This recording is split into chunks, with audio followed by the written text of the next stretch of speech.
know for a fact now, according to their own accounts, that at least 20 people there are taking Cipro or other antibiotics and getting the anthrax shots in combination.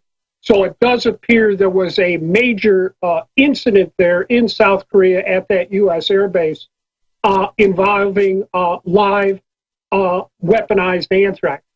Third, even in accordance with their own account, they sent in this special unit of the United States Air Force to clean up the mess and decontaminate it.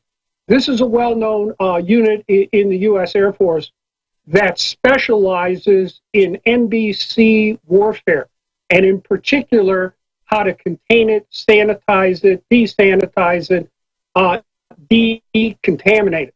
These are the pros from Dover as far as the Pentagon is concerned. And when they have a very serious situation to contend with, they send in this particular unit. Let me ask you a big picture.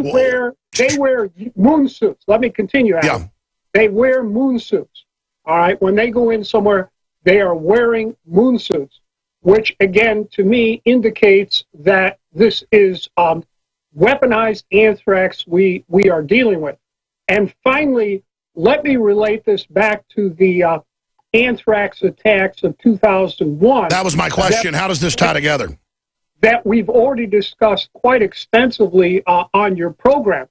My research and others have concluded that that too was super weapons grade anthrax manufactured by a combination of Fort Detrick, the CIA, Battelle, and Dugway.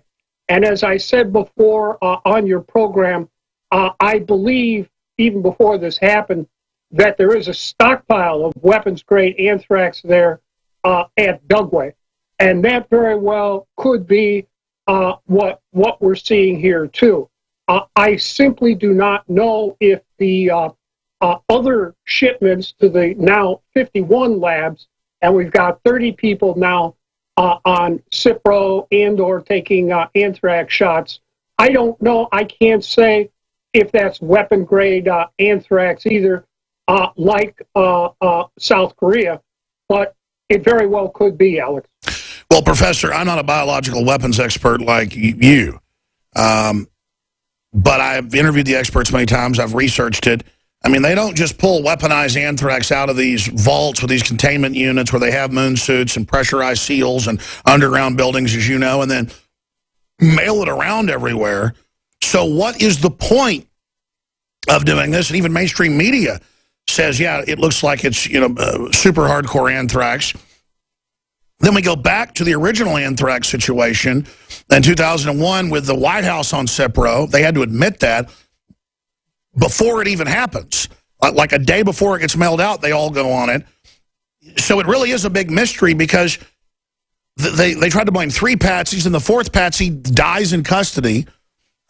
You don't like to speculate, but looking at all this weirdness, why is anthrax getting out again? Why is it breaking now that happened in 2008? What does all this mean? I mean, it's so crazy.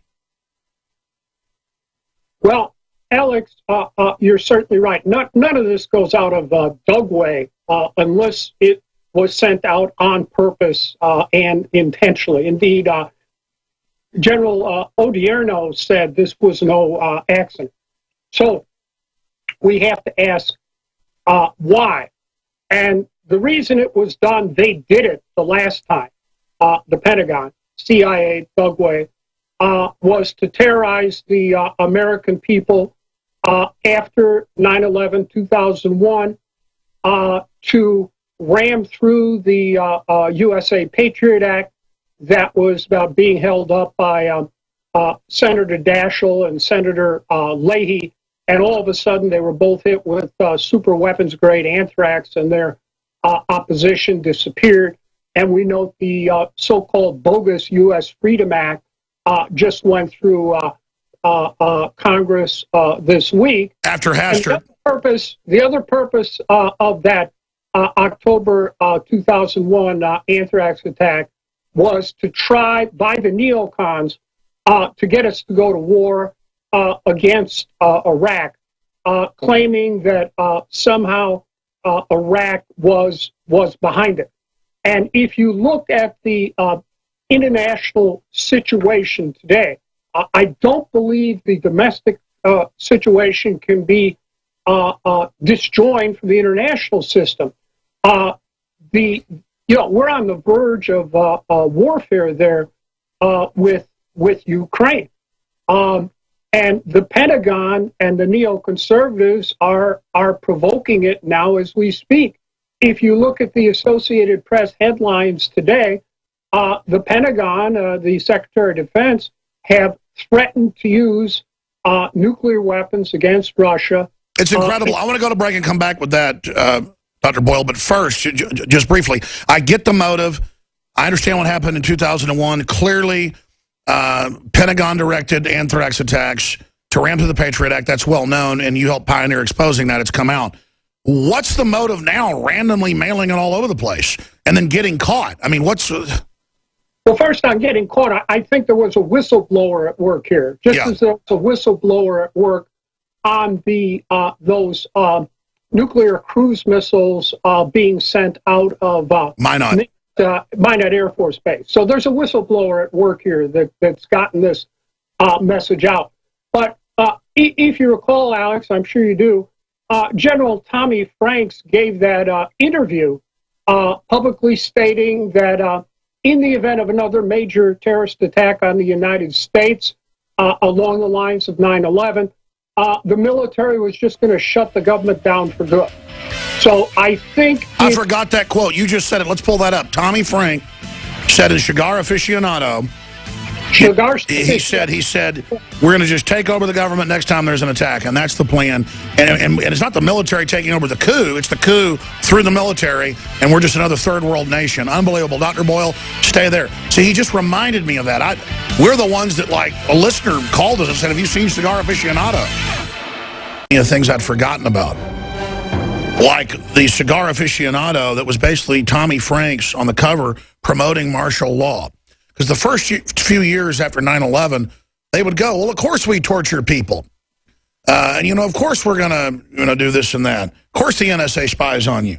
He said, quote, if a terrorist massive casualty-producing event will occur somewhere in the Western world, it may be in the United States of America that causes our population to question our own Constitution and to begin to militarize our country in order to avoid a repeat of another mass casualty-producing event.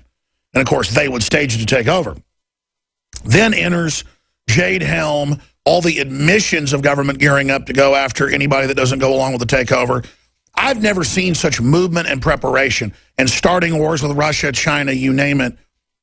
And, Dr. Boyle is a world expert. I mean, he went to the top globalist PhD, groomed by them, wrote weapons treaties, was being vetted to go to and then he, basically exposed it. I mean, as a guy that studied this a while, what do you think about all the preparations that are being made? I've never seen such ominous behavior. Well, that's correct. Again, I'm afraid what we're seeing is the neoconservative agenda here being continued to pursued under Obama. We're coming close to warfare with Russia. Sort of like a reverse Cuban Missile Crisis. And at that point, I think the American people are going to wake up and say, what's going on here? Why are we on the verge of Russia? And I suspect then we're going to see anthrax being used to scaremonger the American people into supporting a war against Russia. And China, too. As you know, we're supporting this overt military Abe, who has these outlandish claims to these Chinese islands of Diaoyu, and both Clinton and Obama and Kerry have both said, well, we're prepared to go to war over these islands, even though we do not recognize Japanese sovereignty over these islands. So, anything could set off a war with Russia and or China. And again, read today's Associated Press report, where Carter and the Pentagon are threatening the first use of nuclear weapons against Russia. They know that this is extremely destabilizing, and that's why they did it. You have massive war games now going on all over Eastern Europe and in the surrounding seas, the Baltic, the Black Sea, and in the air. So sure, anything could go wrong. Anything could set this off. It's it's sort of like the origins of the First World War, if you read it. And that exactly is probably where the anthrax comes in. That when finally the American people pay attention to what's going on, I'm afraid we might be hit by anthrax. Sure. I also want to say a word in support of your governor down there in Texas. I don't know him personally, but I think this is a wise precaution in light of the Jade 15 maneuvers, where to put the Texas National Guard on alert. Anywhere these U.S. military forces go and exercise, it's basically a zone of de facto martial law. So we really don't know what could happen here, except in the drafting of the Constitution at Philadelphia. Our founders firmly believed that the most dire threat to the existence of the Republic was a standing army, which is why they did not create one. Although they did create a standing Navy, they only gave Congress the power to create a standing army. And the Republic was to be defended by the state militias. Sure, I mean, and in modern parlance, you just don't have troops quartered among you. You don't bring your military into the country, because that's what Caesar did, bringing the troops across the Rubicon. I mean, we know where this story goes. We're going to go to break. And we also have Northern Command, which, as you know, was set up after 9/11. Yes. And they're treating the continental United States as well as Canada as a military command. Yep. So it's an extremely dangerous situation, not only war abroad with Russia, which appears more likely now than China, but even it could happen with China. Totally insane. Sir, I want to ask you when we come back, we got a few more minutes with you, what that might look like with Russia. We'll go over that incredible AP report where they're going to say they're going to move the missiles into Europe. I mean, it is pure madness, and Obama's playing golf and Kerry's crashing his bicycle. We're on the... We launch our team to cover Bilderberg 2015 from the Alps in Austria. And basically, it's the TPP. It's the people that run the TPP, that run all these unelected, unaccountable boards, all these globalists that the power is being transferred to. It's worldwide fascism. They control the left. They control the right. We're in deep trouble. But the neocons, the Straussian neocons from Chicago Business School and Harvard, have written books. They're on record. PNAC, Pax Americana, but not a real American empire of ideas and freedom. You know, they're velvet empires. No, a militarized empire of tyranny. And they believe in the end justifies the means. Well, the truth is they're just evil. And they talk about nuclear war with Russia, survivable wars with China, national paramilitary stabilization forces in the U.S. And they wrote all this stuff in the 70s, 80s, 90s. Now they're doing it. And they tried it when Reagan was in. Not so much Reagan, people running it. The Rex 84, they had hearings in Congress about a plan for martial law during stage crises. It was in the Miami Herald and rounding people up. It all goes back to L.L. Lemnitzer and people that Kennedy and Eisenhower basically fired. This has been going on forever, wanting to stage terror attacks and take over. It's the oldest trick in the book. And now here's the headline: U.S. might deploy missiles in Europe to counter Russia. And then they go into talking about a first strike, which they say is U.S. policy.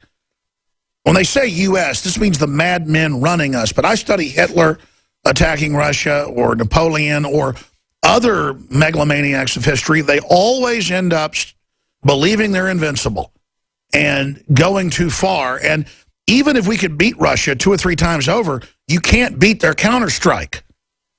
I mean, we can't beat China. No one wins a nuclear war. This is insane. And you can see the real buildup. You can feel the energy. You can see the preparations. This is different.